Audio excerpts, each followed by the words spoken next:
भगवान पर हमें डाउट होता है कि यार भगवान है भी कि नहीं। हाँ, कभी कभी डाउट होता है। मानो तुवन सरकार के पास आप रोज आ रहे हो और प्रार्थना करते हो, हे तुवन सरकार मेरा काम धंधा बढ़िया चलने लग जाए, और करीब साल भर तक प्रार्थना करने के बाद भी काम बढ़िया न चले, तो डाउट होता है कि ये सरकार है भी कि नहीं। हाँ, जो सत्य है उस पर हमको संदेह होता है, और जो सत्य है ही नहीं। जन्म से पहले भी तुम्हारा कोई अस्तित्व न था, मृत्यु के बाद भी कोई अस्तित्व न रह जाएगा, तो ये बीच में सत्य कैसे हो सकता है?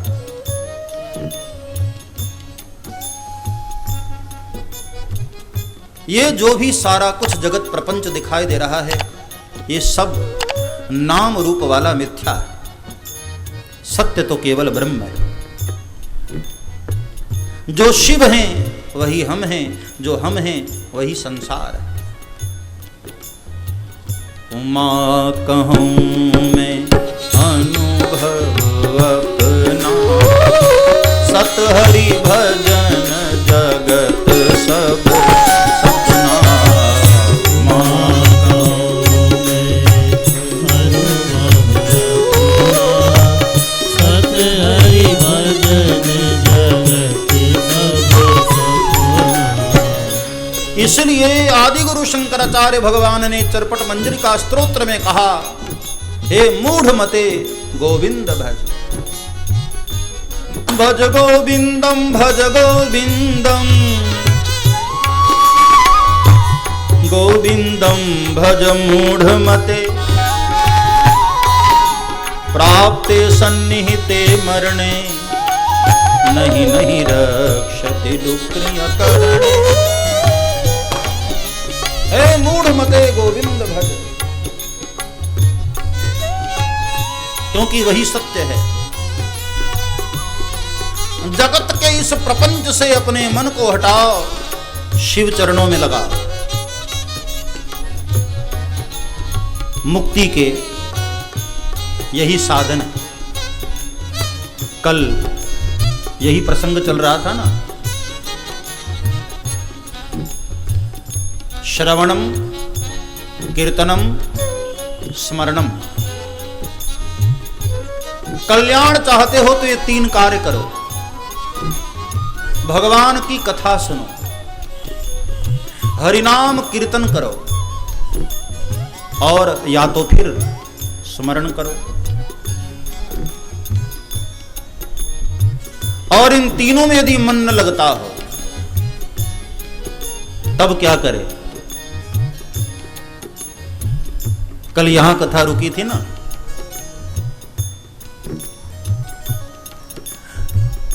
कभी जरा सोचा करो कि ये मन जाता कहां है?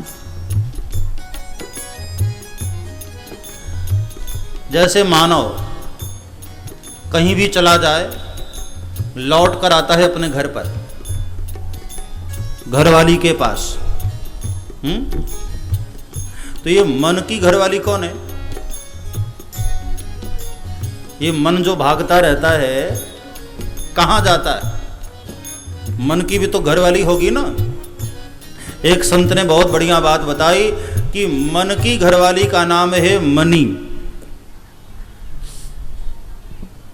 ये मन कहां जाता है? मणि की ओर, पैसे की ओर। घर में यदि 2-4 लाख रुपए रखे हो ना, तो मन घूम घूम करके उधर ही जाता। हाँ है, एक संतुष्टि मिलती है। बैंक में जमा होता, हाँ है, मन बड़ा प्रफुल्लित रहता है। और मनी ही चली गई तो घरवाली के चले जाने से जैसे मनुष्य उदास रहता है, मनी जब तक है बड़ा प्रसन्न रहता है।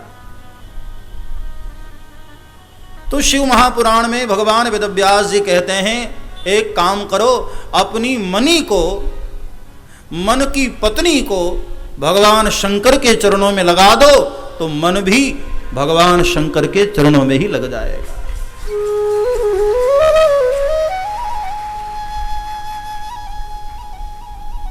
भगवान शंकर की पूजा करो।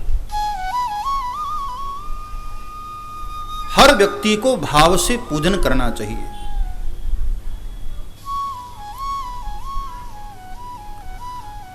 और पूजा जब भी करो प्रसन्न मन से करो। पू का मतलब है लक्ष्मी, पू का मतलब है ऐश्वर्य, पू का मतलब है धन, पू का मतलब है प्रतिष्ठा, और जा का मतलब है प्राप्त होना। तो जो कृत्य करने से लक्ष्मी, ऐश्वर्य, धन, प्रतिष्ठा की प्राप्ति होती है उस कार्य का नाम ही है पूजा। बड़ी महिमा है पूजा की। श्रवण में मन न लगे, कीर्तन में मन न लगे, स्मरण में मन न लगे तो प्रेम से भगवान शंकर की पूजा करो, लेकिन नियम से करो। नेम बढ़ावत प्रेम को, प्रेम जगावे जीव, जीव जगावे सूरता, सूरता जगावे शिव। नेम बढ़ावत प्रेम को, भगवान शंकर की पूजा करो। और मजे की बात देखो, भगवान शंकर की पूजा में कोई विशेष प्रपंच की आवश्यकता नहीं होती है। अब हनुमान जी की पूजा में तो फिर भी लड्डू चाहिए, सिंदूर चाहिए, तेल चाहिए, हाँ, फूल माला चाहिए। लेकिन भोलेनाथ की पूजा में केवल एक लोटा जल चढ़ा दो, बाबा उतने में ही खुश हो जाते हैं। नमः पार्वती पतये हर हर।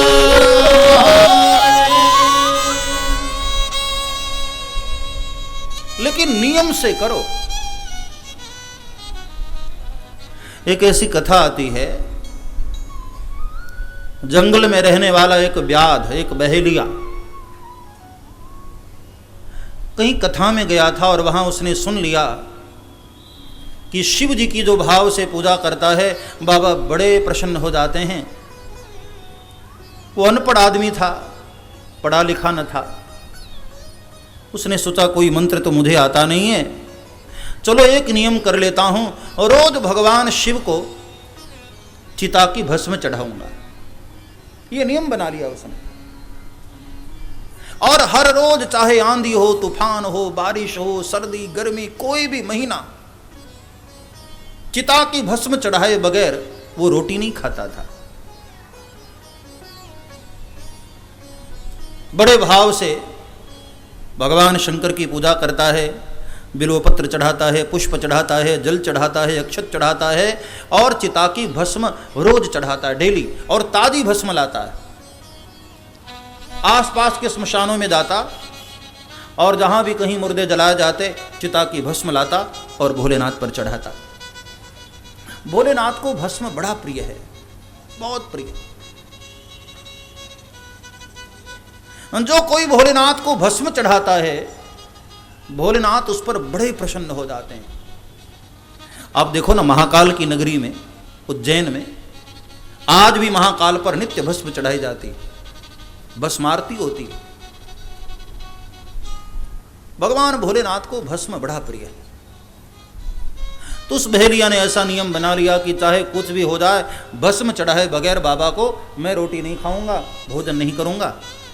रोज भस्म चढ़ाता। महीने बीते, साल बीते, चलती रही पूजा और बड़ा आनंदित होता है। जिस दिन पूजा न हो पाती हो भक्तों का मन बड़ा उदास होता है। ये तो आपने भी अनुभव किया होगा, पूजा छूट जाए मन कितना उदास होता है। जो भाव से पूजा करते हैं उनकी बात कर रहा, जो ऐसे ही काम चलाते हैं मैं उनकी बात नहीं कर रहा हूं। हम लोगों की पूजा तो ज्यादातर ऐसी होती है, हर काम हो जाएगा और पूजा हम छोड़ देते हैं। कहीं शादी में जाना हो, वहां सब काम चलता है लेकिन पूजा नहीं होगी। क्यों? अरे बोले महाराज बाहर आए, अब यहां कैसे करें? बाहर खा तो रहे हो ना, कपड़े तो पहन रहे हो ना, मोबाइल चला रहे हो, सारा बकवास चल रहा है, पूजा बंद हो गई है। इसलिए हमारे ऋषियों ने मानसिक पूजा का भी विधान बताया। शारीरिक पूजा न कर पाओ कोई बात नहीं, मानसिक तो कर लो। एक हमारे देश में बड़े प्यारे महापुरुष हुए स्वामी करपात्री जी महाराज। मैं उनका जीवन एक दिन पढ़ रहा था तो मुझे बहुत अच्छी बात लगी। जब बहुत बूढ़े हो गए, बीमार रहने लगे, तो एक दिन की घटना उनके जीवन की ऐसी आती है, अचानक रात्रि 2 बजे नींद खुल गई। वैसे भी नींद कहां आती थी, थोड़ी बहुत नींद लगी और अचानक 2 बजे उठ गए। अपने शिष्यों से कहा कि सुनो, मुझे मानसिक पूजा करनी है। शिष्यों ने कहा गुरुदेव वो तो लेटे लेटे भी हो सकती है, जब मन से ही करना है तो लेटे लेटे कर लो। करपात्री जी ने बहुत प्यारा जवाब दिया कि गुरु मैं हूं या तू है? लेटे लेटे करूंगा और कहीं भगवान को मैंने मन से स्नान कराया और कपड़े पहनाने से पहले ही नींद आ गई तो भगवान तो ठंडी में बैठे रहेंगे ना। इतना भाव था मानसिक पूजा में भी। शारीरिक न कर पाओ तो मानसिक करो, लेकिन नित्य करो, रोज करो, नियम से करो। नेम बढ़ावत प्रेम को। भगवान शंकर से प्रेम बढ़ाना चाहते हो, कोई भी इष्ट देव आपके हों, यहां शंकर की बात चल रही तो शंकर जी का ही नाम लेना पड़ेगा ना। कोई भी आपके इष्ट देव हैं, उनसे प्रेम बढ़ाना चाहते हो तो नियम बनाओ। नेम बढ़ावत प्रेम को, प्रेम बढ़ावत नेम, जाघर नेम न प्रेम है, वाघर कुशल न क्षेम। नियम बनाओ। तो बहलिया नियम बनाया कि मुझे नित्य चिताभस्म चढ़ानी है भोलेनाथ पर। एक दिन भोलेनाथ ने परीक्षा ली। कई दिनों तक लगातार बारिश होती रही और एक दिन सुबह से शाम तक वो बेचारा हर स्मशान में गया, कहीं चिता की भस्म नहीं मिली। पुराने काल की बात है, उस समय ये शेड तो होते नहीं थे, खुले में ही स्मशान में चिताएं जलाई जाती थी। तो चिता की भस्म उसको न मिल पाए। शाम को मुंह लटकाए हुए बड़ा उदास घर पर आया। पत्नी ने कहा नाथ भोजन तो कर लीजिए। आंख में आंसू आ गए। उसने कहा कि पूजा हो नहीं पाई तो मैं भोजन कैसे कर लूं। पत्नी ने कहा भोजन ने क्या बिगाड़ा है, पूजा तो कल भी हो जाएगी। तो उसने कहा यदि पूजा कल भी हो जाएगी तो रोटी तो कल भी खाई जाएगी। जब तक पूजा नहीं तब तक रोटी नहीं, तब तक भोजन नहीं। और पत्नी उसकी बहुत अच्छी थी। पत्नी ने कहा कि जब तक आप भोजन नहीं करेंगे तो मैं भी भोजन कैसे कर सकती हूं। बड़ा उदास था, बड़ा चिंतित था कि आज पूजा नहीं हो पाई। पत्नी ने कहा इतनी श्रद्धा यदि है आपकी पूजा में तो एक काम करो, मुझे ही जला डालो और मेरा भस्म लेकर शिव जी पर चढ़ा देना। और वो तो शिव की भक्ति में डूबा हुआ था। उसने कहा यदि ऐसी बात है तो मैं तैयार हूं। पत्नी ने कहा कि नाथ ये मेरा शरीर आपकी पूजा के काम में आ जाए तो इससे बड़ा मेरा सौभाग्य और क्या होगा। मैं यहाँ झोपड़ी में बैठती हूँ, आप झोपड़ी में आग लगा दो, मेरा शरीर जलकर भस्म हो जाएगा और आप मेरे भभूत को, मेरे राख को लेकर भोलेनाथ पर चढ़ा देना। और वो भोलेनाथ के ध्यान में डूबा हुआ था, पूजा में डूबा हुआ था। देखा कि पत्नी का भाव है तो उसने कहा ठीक है देवी, यदि तुम तैयार हो तो चलो मेरी पूजा भी हो जाएगी। और उसने झोपड़ी में आग लगा दिया। पत्नी का शरीर जलकर भस्म हो गया और वो भस्म ले जाकर भोलेनाथ पर चढ़ाया और बड़ा खुश हुआ। भोलेनाथ की आरती करते हुए नाच रहा था और देवता लोग बाजा गाजा बजा रहे हैं, नगाड़े बजा रहे हैं, मृदंग बज रहा है और वो नृत्य कर रहा है। थोड़ी देर में उसको लगा कि मेरे साथ साथ किसी के पांव के घुंघरू की आवाज भी आ रही है। वो तो आंख बंद करके मस्ती से नाच रहा था। अचानक जब आंख खोलकर देखा तो उसकी घरवाली भी उसके साथ साथ नृत्य कर रही है।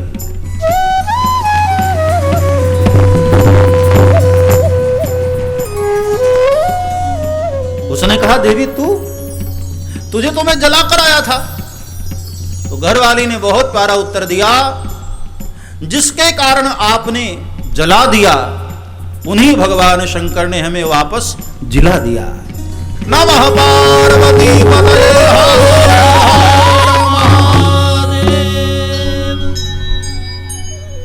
ऐसे नियम से यदि आपने पूजा की तो मोक्ष में कोई संशय ही नहीं है साहब। भाव से पूजा कर लो और कुछ भी सामग्री न हो तो स्नान करते हुए अपने अंगूठे पर ही भोलेनाथ का नाम लेकर जल चढ़ा दो, बाबा उतने में ही प्रसन्न हो जाते हैं। मंदिर भी जाने की जरूरत नहीं। इतनी सरल पूजा है हमारे भोलेनाथ की।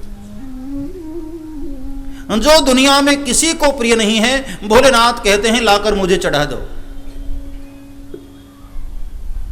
प्रसन्न हो जाते हैं भोलेनाथ।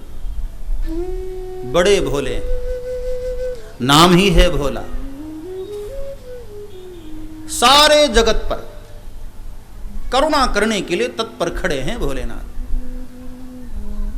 एक बार उन्हें पुकार कर तो देखो। नाम याद नहीं तो बम भोले ही कह दो, इतने में ही राजी हो जाते हैं बाबा। जिसका श्रवण में मन न लगे, कीर्तन में मन न लगे, स्मरण में मन न लगे, वह पूजा ही कर ले।